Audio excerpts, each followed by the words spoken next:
कृष्णा दोस्तों, मेरे YouTube channel पर आपका स्वागत है। मैं आज आपको सोमवती अमावस्या के बारे में जानकारी दूंगी।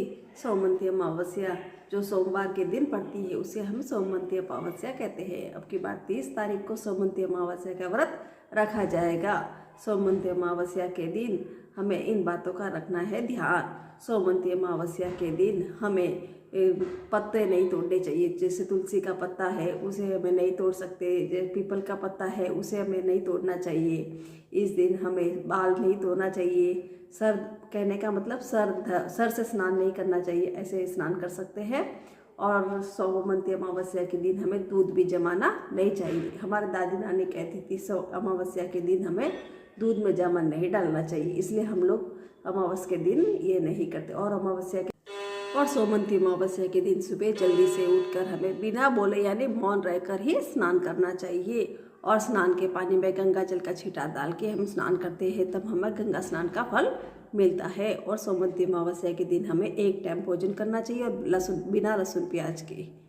और उस दिन शिव जी के मंदिर में जाकर हमें शिव जी की पूजा अर्चना करनी चाहिए। जैसे घर से कलश में जल भरकर उसमें काले तेल डालकर और उसमें गाय का दूध डालकर, गाय का घी डालकर भगवान शिव जी का अभिषेक करें। ओम नमः शिवाय का जाप का मंत्र करें और पीपल के पेड़ के पास और मैं जो भी चढ़ाना है 108 आप चाहो तो फल रख सकते हो, मूंगफली रख सकते हो, मखाने रख सकते हो या चॉकलेट टॉफ़ी रख सकते हो। वह हमें 108 पीपल के पेड़ के नीचे रखना है और फिर वहाँ पर भगवान का नाम लेकर लक्ष्मी नारायण की पूजा करनी है, गजानन जी की पूजा करनी है।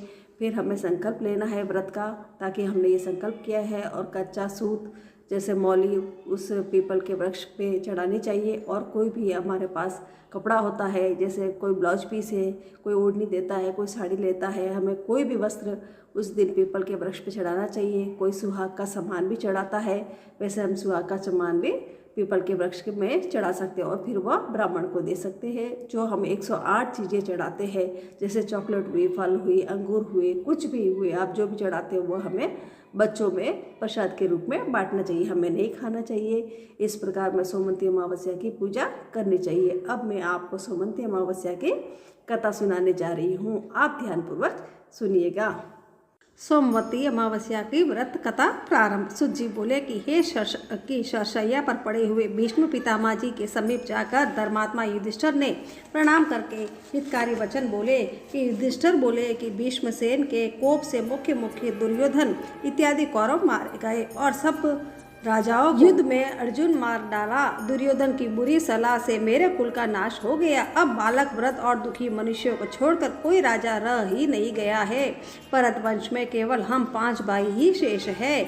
यद्यपि हमारा अब एक छत्र राज्य है, किंतु मुझे यह अच्छा नहीं लगता। अपना जीवन भी मुझे अच्छा नहीं लगता। भोग में कुछ प्रीति नहीं है। वंश का नाश देखकर मेरे हृदय में दिन रात संताप रहता है। उत्तरा के गर्भ का बालक भी अश्वत्थामा के अस्त्र से जल गया है। इस कारण इस पिंड विच्छेद को देखकर मुझे दुगना दुख हो रहा है। पितामह, अब आप ही बताइए कि मैं क्या करूं और कहाँ जाऊं, जिसे मुझे शीघ्र ही चिरंजीवी संतति प्राप्त हो। भीष्म जी बोले कि हे राजन, सुनो, मैं तुम्हें व्रतों में एक उत्तम व्रत बतलाता हूँ, जिसके करने मात्र से चिरंजीवी संतान की प्राप्ति होगी। हे युधिष्ठिर, जब सोमवती अमावस्या हो उस दिन अवश्य पीपल के समीप जाकर जनार्दन का पूजन करें और उस वृक्ष की 108 प्रदक्षिणा करें और उतने ही रत्न धातु और फल ले ले, अर्थात 108 रत्न, सोने, चांदी, आभूषण या बर्तन, फल और लड्डू, पेड़े इत्यादि मिठाई ले और प्रत्येक प्रदक्षिणा में 108 में से एक वस्तु लेकर प्रदक्षिणा पूरी करे और अलग रखते जाए। इस प्रकार 108 प्रदक्षिणा में अपनी शक्ति के अनुसार 108 वस्तुएं देकर व्रत समाप्त करे। हे राजन, यह व्रत सोमवती अमावस्या का व्रत है। विष्णु भगवान को प्रीतिकर होने से शुभ फल देने वाला है। हे प्राज्ञ, तुम उत्तरा से इस व्रत को कराओ, उसका गर्भ जीवित हो जाएगा और तीनों लोकों में विख्यात गुणवान पुत्र होगा। पितामह के वचन सुनकर युधिष्ठिर पुनः बोले कि उस व्रत को विस्तार के साथ कहिए। हे विभो, इस व्रत को मृत्युलोक में प्रथम किसने प्रकाशित किया और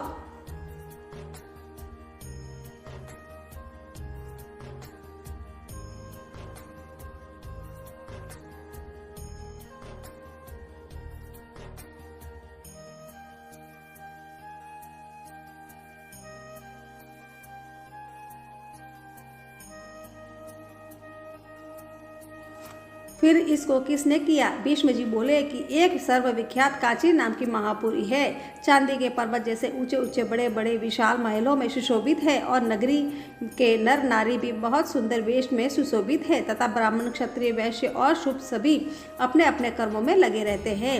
वह नगरी रूप और चातुर्य में प्रवीण वैश्याओं से सुशोभित है, जैसे कि कुबेर की अलकापुरी या इंद्र की अमरावती है। अग्नि की अत्यंत तेजोवती महापुरी के समान वह नगरी रत्नों से भरपूर है। वहाँ का बड़ा पराक्रमी रत्नसेन नामक राजा था। उसके राज्य में देव स्वामी नाम की एक ब्राह्मण निवास करता था। उसकी रूप लावण्यवती धनवती नाम की सुंदर स्त्री थी। उस लक्ष्मी स्वरूपा स्त्री का जैसा नाम था वैसा ही उसके गुण भी था। उसके 7 गुणवान पुत्र थे। हे राजन, उसके गुणवती नाम की एक सुंदर कन्या भी थी। वे 7 पुत्र अपनी अपनी स्त्रियों के साथ सुखपूर्वक विहार करते थे, किंतु कन्या भी अपने तुल्य पति की चाहना कर रही थी। इसी बीच में कोई ब्राह्मण भिक्षा के लिए उपस्थित हुआ। वह ब्राह्मण अपने तेज से अग्नि के समान प्रदीप्तमान था। उसने द्वार पर आकर आशीर्वाद दिया। देवस्वामी की 7 पुत्र वधुएं शीघ्र ही उठ खड़ी हुई और प्रत्येक ने अलग अलग उस ब्राह्मण को भिक्षा दी। उसने उन सबको सौभाग्य संपत्ति के साथ अचल सुहाग का आशीर्वाद दिया। पीछे माता ने गुणवती को भी भिक्षा देने के लिए भेजा। उस कन्या ने भी ब्राह्मण के चरणों का अभिवादन करके भिक्षा दी।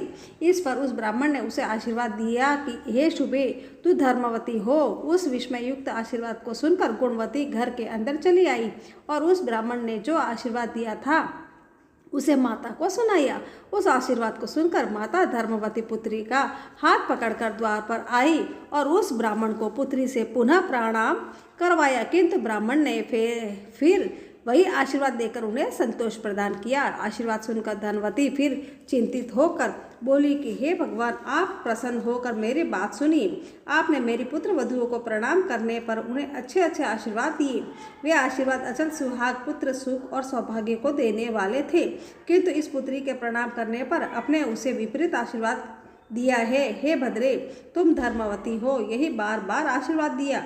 हे विप्रषि, इस आशीर्वाद के प्रयोग करने का कारण यथार्थ से कहिए। ब्राह्मण बोला कि हे धनवती, तू धन्य है, तेरा उत्तम चरित्र भूमंडल में प्रसिद्ध है। मैंने तेरी पुत्री को यथा योगी ही आशीर्वाद दिया है। यह विवाह के समय सप्तपदी के बीच में ही विधवा हो जाएगी, इसलिए हे शुभे, इसे धर्मचारण की करना चाहिए। इसी कारण मैंने इसे यह आशीर्वाद दिया है।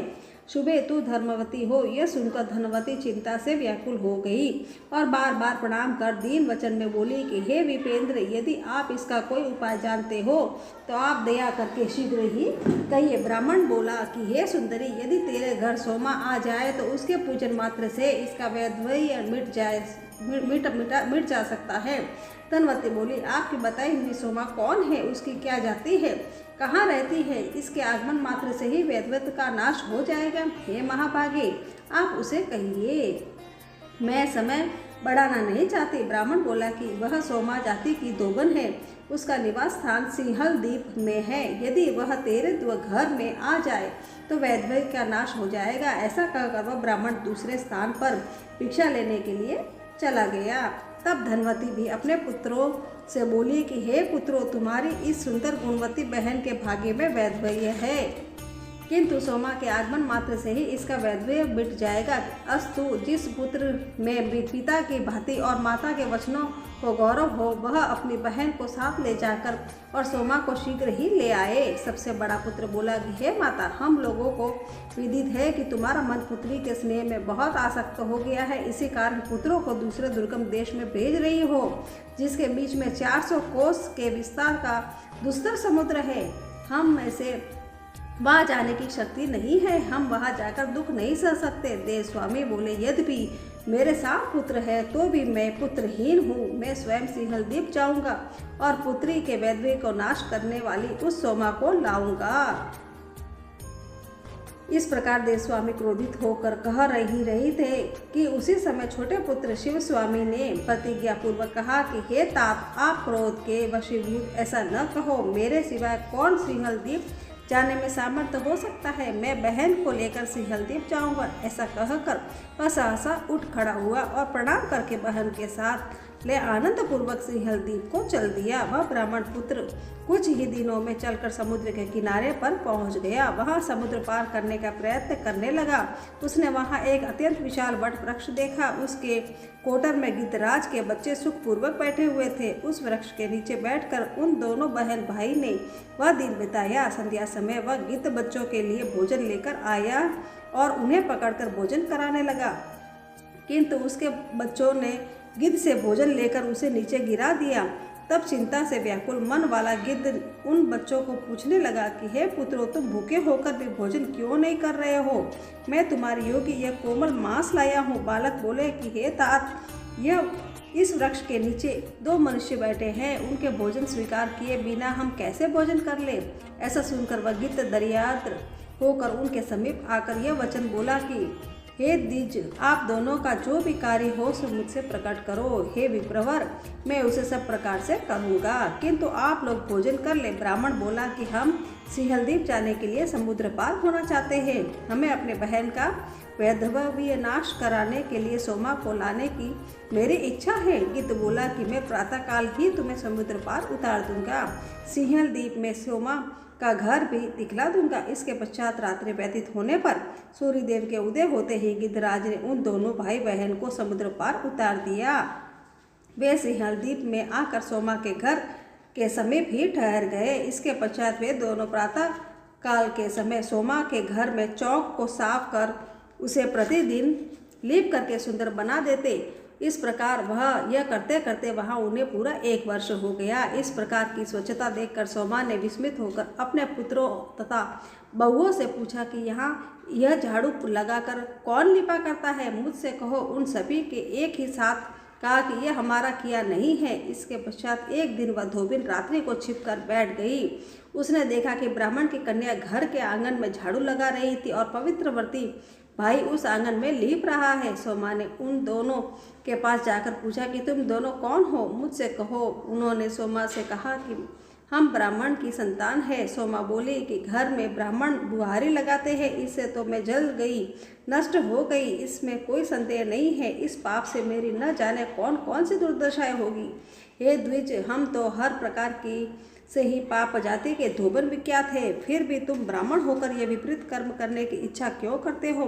शिव स्वामी ने कहा कि यह जो मेरी गुणवती नामनी देवी स्वरूपा बहन है, सो उसका विवाह के समय सप्तपदी के बीच में वैधव्य योग पड़ा है और तुम्हारे समीप रहने मात्र से वैधव्य योग का नाश हो सकता है। इसी कारण से मैं बहन सहित इस दास कर्म करता हूँ। सोमा ने कहा कि अब आगे ऐसा न करना, मैं तुम्हारी आज्ञा से ही चली चलूँगी। ऐसा कह सोमा घर में आकर बहुओं से कहने लगी कि मैं इसके साथ जाती हूँ। यदि कभी मेरे राज्य में मेरा कोई व्यक्ति मर जाए तो जब तक मैं लौट कर न आऊँ तब तक उसके शव को वैसे ही रहने देकर उसकी रक्षा करते रहना। उसकी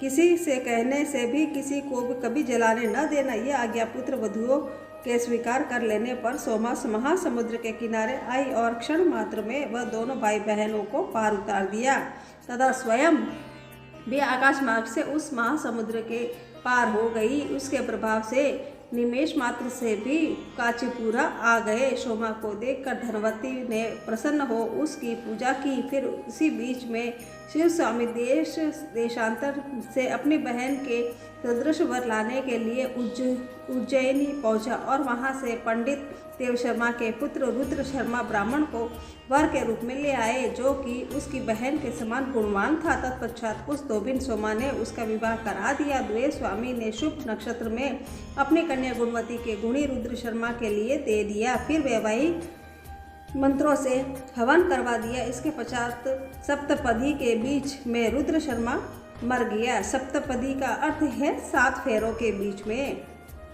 उसे मृतक देखकर सब बांक व रोने लगे, किंतु सोमा शांत रही। सोमा ने वहाँ सब लोगों को बहुत अधिक रोते फिरते देखकर गुणवती को शीघ्र ही व्रतराज के प्रभाव से होने वाले मृत्यु विनाशक पुण्य विधि पूर्वक संकल्प कर्म के दे दिया। रुद्र शर्मा उस व्रतराज के प्रभाव से जीवित हो गया और सोए हुए की भांति सहसा उठकर बैठ गया। इस प्रकार से विवाह कार्य में निवृत्त होकर व्रतराज को बतलाकर वह पूर्ण कामा सोमा दोबिन धनवती से आज्ञा ले प्रसन्नता से भरी हुई अपने घर को चली गई। इसी बीच उस सोमा के घर में पहले उसके लड़के मरे, फिर उसका स्वामी मरा और फिर उसका जमाता भी मर गया। मार्ग में आती हुई उस समय मृतकों को जिलाने वाली सोमवार युक्त अमावस्या तिथि भी आ पड़ी। उस दिन सोमा ने जल के समीप ही एक बूढ़ी स्त्री को देखा जो कि रुई के बोझ से दबी हुई अत्यंत रो रही थी। वृद्धा बोली कि हे पुत्री, मेरी सिर पर जो रुई का बोझ है इसे तू उतार दे, मैं इसके भार से अत्यंत दुखित होकर रो रही हूँ। सोमा बोली कि हे माता, आज सोमवार युक्त अमावस्या तिथि है, आज मैं रुई इत्यादि को स्पर्श नहीं करूँगी, यह मैंने नियम कर लिया है। फिर उसने मूल के भार से युक्त एक स्त्री को देखा। उसने भी कहा कि हे पुत्री, इस मूल का बड़ा भारी बोझ है, इसे उतार कर तनिक ठहर जाने दे, फिर मैं भी तेरे साथ चलूंगी। सोमा बोली कि आज मैं तूल और मूल को कदापि नहीं छू सकती। इसके पश्चात नदी के किनारे स्थित एक सुंदर पीपल के वृक्ष के समीप आकर उस महाभाग में स्नान किया और विष्णु भगवान की पूजा करके शक्कर लेकर 108 प्रदक्षिणाएं की। भीष्म जी बोले कि जब उसके हाथ में शक्कर लेकर 108 प्रदक्षिणा पूरी की, तभी उसके जमाता, पति और पुत्र सभी जीवित हो गए और नगर लक्ष्मी से व्याप्त हो गया। विशेषकर उसका घर धन धान्य से अधिक परिपूर्ण हुआ। अब वह महाभागा सोमा अपने घर आई और उसने अपने पति, पुत्र व जमाता को जीवित देख वह सब कुछ जानती ही थी। अस्तु उन सबको पाकर कृत संकल्प हो गई। सभी बहुएं उस तपस्विनी को प्रणाम करके पूछने लगी कि बहुएं बोली कि हे देवी, तुम्हारे पति, जमाता और पुत्र, बांधव इत्यादि जो मर गए थे वे कैसे जीवित हो गए, कैसे वह मृत्यु को प्राप्त हुए थे? तुमने रुई व मूल को स्पर्श नहीं किया, यह सब कहो। सोमा बोली कि मैंने गुणवती को व्रतराज का पुण्य दे दिया था, इसी के फल से पति व जमाता और पुत्र मृतक हुए थे। हे बंधुओं, मैंने न तो तूल ही छुआ, न मूल को ही स्पर्श किया और पीपल के नीचे विष्णु भगवान की पूजा करके प्रदक्षिणा की। वहाँ मैंने शक्कर हाथ में लेकर 108 प्रदक्षिणाएं की। उसी के प्रभाव से पति, जमाता और पुत्र जीवित हो गए।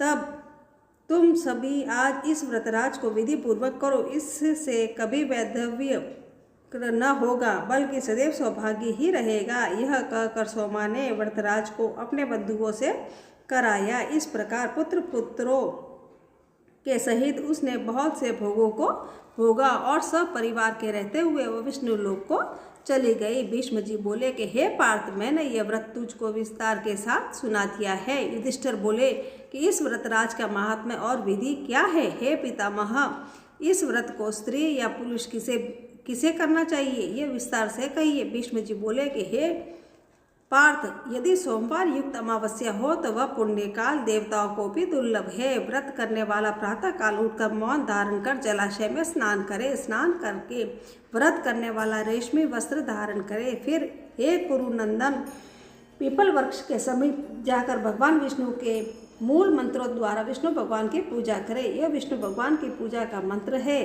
हे व्यक्त और अव्यक्त स्वरूप वाले, सृष्टि, स्थित और संहार करता, आदि, मध्य और अंत से रहित विरह विष्टर सर्वस्व विष्णु भगवान, आपको बार बार नमस्कार है। इस प्रकार से पीले वस्त्र, अक्षत, फल, अनेक प्रकार के पुष्प और भक्ष्य भोज्य पदार्थों से गोविंद का विधि पूर्वक पूजन करें। हे पांडव, फिर आगे कहे हुए इस अश्वत्थ हुत भुग मंत्र से पीपल का पूजन करें। यह अवश्यत्व ही पूजन का मंत्र है। मंत्र का अर्थ है कि हे अग्नि में वास स्थान और गोविंद के सदैव आधारभूत अश्वत्थ, मेरे संपूर्ण पापों को हर लो। हे वृक्षराज, तुम्हें मेरा नमस्कार है।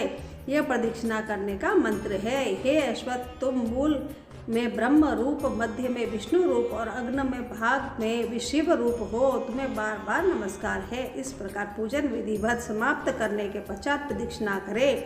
मोती, सोना, चांदी, हीरा, मणियों को लेकर और कांसे के पात्र तथा तांबे के पात्रों में भक्ष्य खाने के योग्य पदार्थ भरकर अलग अलग एक एक पात्र उठाकर पीपल की प्रदक्षिणा करें। जब तक 108 प्रदक्षिणाएं न हो जाए तब तक प्रदक्षिणा करते रहे। फिर वह द्रव्य गुरु अथवा ब्राह्मणों को दे दे। इसके पश्चात सोमा की संतुष्टि के लिए सुवासिनी सुहागिन स्त्रियों का पूजन करके ब्राह्मणों को अन्नदान दे। फिर स्वयं मौन होकर भोजन करे। हे राजन, यह मैंने व्रतराज की विधि तुमसे कही है। द्रौपदी, सुभद्रा और उत्तरा से इस व्रत को कराओ। उत्तरा के गर्भ का बालक अल्प समय में ही जीवित हो जाएगा। युधिष्ठिर जी बोले कि जो स्त्री थोड़ी संपत्ति वाली हो वह बिना स्वर्ण के कैसे करे, तो इस व्रतराज का पूर्ण फल कैसे प्राप्त हो सकता है, सो कहिए। भीष्म जी बोले कि हे पांडव, फल फूल, भक्ष्य पदार्थ, लड्डू, पेड़ा इत्यादि और वस्त्रादि से के द्वारा प्रदक्षिणा करने से भी पूर्ण फल की प्राप्ति होगी। हे नरेंद्र, विष्णु भगवान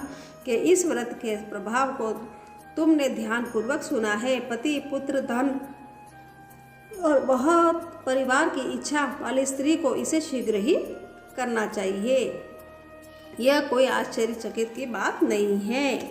इस प्रकार मेरी सोमवती अमावस्या की कथा संपूर्ण ही। इसका उद्यापन तो इस प्रकार है।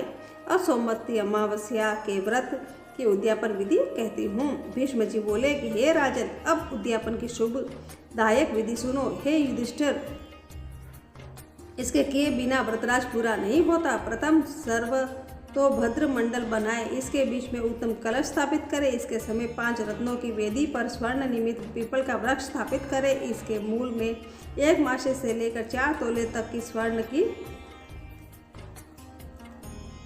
लक्ष्मी और वाहन गरुड़ सहित विष्णु भगवान की चतुर्भुजी मूर्ति स्थापित करे। फिर उसकी शक्ति अनुसार भगवान के लिए भोग, पुष्प, धूप और दीपक आदि इत्यादि इनकी सेवाएं उनके चारों ओर स्थापित करे। रात्रि को जागरण करे, हवन करे। इंद्र विष्णु इस मंत्र से हवन करके पूर्णाहुति करे। तत्पश्चात आचार्य का पूजन करके उन्हें दूध देती हुई स्वस्वा गो दे निमंत्रण ब्राह्मणों को वस्त्र और आभूषणों से पूजित करे और बाहर पृथ्वी जो वर्ण किए गए ब्राह्मणों का पूजन करके घृत में मालपुआ और खीर का भोजन कराए और उन्हें यह भी यज्ञोपवीत वस्त्र और प्रदक्षिणा आदि दे। फिर दंड की तरह भूमि पर प्रणाम कर प्रार्थना करके विसर्जन कर दे। इस प्रकार 12 वर्ष में अथवा मध्य में या प्रारंभ में ही बलि प्रकार उद्यापन करके व्रतराज का फल प्राप्त कर सकते हैं। दक्षिणा सहित समस्त वेदी इत्यादि आचार्य को अर्पण कर दे। फिर दोष रहित संपूर्ण कर्म का वाचन करा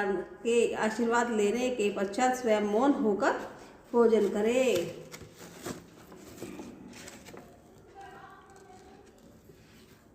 इसके बाद शिव जी की आप आरती कर सकते हैं और विष्णु भगवान की भी आरती कर सकते हैं। इस प्रकार मेरी ये सोमवती अमावस्या का व्रत संपूर्ण हुआ। हरे कृष्णा।